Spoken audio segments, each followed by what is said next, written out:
قیامت کا دن بڑا ہولناک دن ہوگا. سورج سوا نیزے پہ، سوا میل پہ ہوگا اور زمین تانبے کی ہوگی، اور اس دن لوگ خوف سے کانپ رہے ہوں گے اور سینوں کے اندر دل لرز رہا ہوگا. اس دن جب بندے قبروں سے اٹھیں گے تو قبروں سے برہ نہ اٹھائے جائیں گے. قبروں سے جب اٹھائے جائیں گے تو وہ کفن ان سے اتار لیا جائے گا. یہ بات جب ام المومنین سیدہ عائشہ رضی اللہ تعالی عنہا نے سنی تو ان کا وجود تھر تھر کانپنے لگا اور عرض گزار ہوئی، یا رسول اللہ پھر ہمیں ایک دوسرے سے حیا نہیں آئے گی؟ فرمایا عائشہ معاملہ اس سے بھی آگے ہے. مطلب کیا؟ اگر کسی کو ہوش رہا تو حیا آئے گی نا. ہوش اڑے ہوئے ہوں گے، ہول قیامت طاری ہوگا، بدن کانپ رہے ہوں گے، کلیجے لرز رہے ہوں گے، دل خوف سے پانی پانی ہو رہے ہوں گے، پتے پانی ہو جائیں گے. تو حشر کے میدان میں جب لوگ جائیں گے تو سب سے پہلا سوال جو رب لوگوں سے پوچھے گا وہ کیا ہوگا؟ صحیح حدیث میں آتا ہے، ان اولا ما یحاسب بہ العبد بصلاۃہ.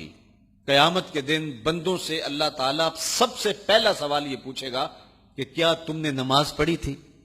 سب سے پہلا سوال یوم حشر میں قیامت کے دن نماز کے بارے میں ہوگا. اور اللہ تعالیٰ جل شانہ قیامت کے دن لوگوں کو اپنے حضور سجدہ ریز ہونے کا حکم دے گا کہ آج مجھے سجدہ کرو. دنیا پر کوئی سجدہ کرتا ہے یا نہیں کرتا؟ قیامت کے دن تو چاہے گا کہ ابھی سجدہ ریز ہو جاؤں، بلکہ کافر بھی چاہیں گے کہ ہم بھی سجدہ ریز ہو جائیں. جب اللہ کی طرف سے سجدے کا حکم ہوگا تو بتوں کو سجدہ کرنے والے بھی سوچیں گے کہ آج ہم رب کو سجدہ کریں کہ اس کے حکم کی تعمیل ہو جائے. لیکن سجدہ کرنا چاہیں گے تو بے نمازیوں کی کمر اکڑ جائے گی. وہ سجدہ کرنا چاہیں گے بھی لیکن سجدہ نہیں کر سکیں گے. اور پھر رب کے سامنے جو ذلت اٹھانا پڑے گی، جو رسوائی اٹھانا پڑے گی، اس کو لفظوں کا پیراہن نہیں دیا جا سکتا. اور پھر جو بے نمازی ہوں گے، اللہ کے حضور سجدہ نہیں کر پائیں گے، اللہ تعالیٰ انہیں اس صف میں کھڑا کر دے گا جس صف میں فرعون کھڑا ہوگا، نمرود کھڑا ہوگا، حامان کھڑا ہوگا، قارون کھڑا ہوگا، ابی بن خلف کھڑا ہوگا. دشمنان خدا جس صف میں کھڑے ہوں گے، بے نمازی کو اس صف میں کھڑا کر دیا جائے گا. میری لمبی تقریر نہیں، میں یہ آپ سے پوچھتا ہوں اور اپنے آپ سے پوچھتا ہوں، کیا ہم یہ گوارا کرتے ہیں کہ حشر کے دن ہمیں فرعون کے ساتھ کھڑا کر دیا جائے؟ کیا یہ ہم گوارا کرتے ہیں کہ حشر کے دن ہمیں نمرود کے ساتھ کھڑا کر دیا جائے؟ کیا یہ ہماری طبیعت اس کو برداشت کر سکے گی کہ رسول اللہ کے دشمنوں کے ساتھ ہمیں کھڑا کر دیا جائے؟ اور کیا میری مائیں اور بہنیں اور بیٹیاں یہ گوارا کر سکتی ہیں کہ رسول اللہ کی راہوں میں کانٹے بچھانے والی ام جمیل کے ساتھ انہیں کھڑا کر دیا جائے؟ یقیناً ہم کبھی نہیں چاہیں گے.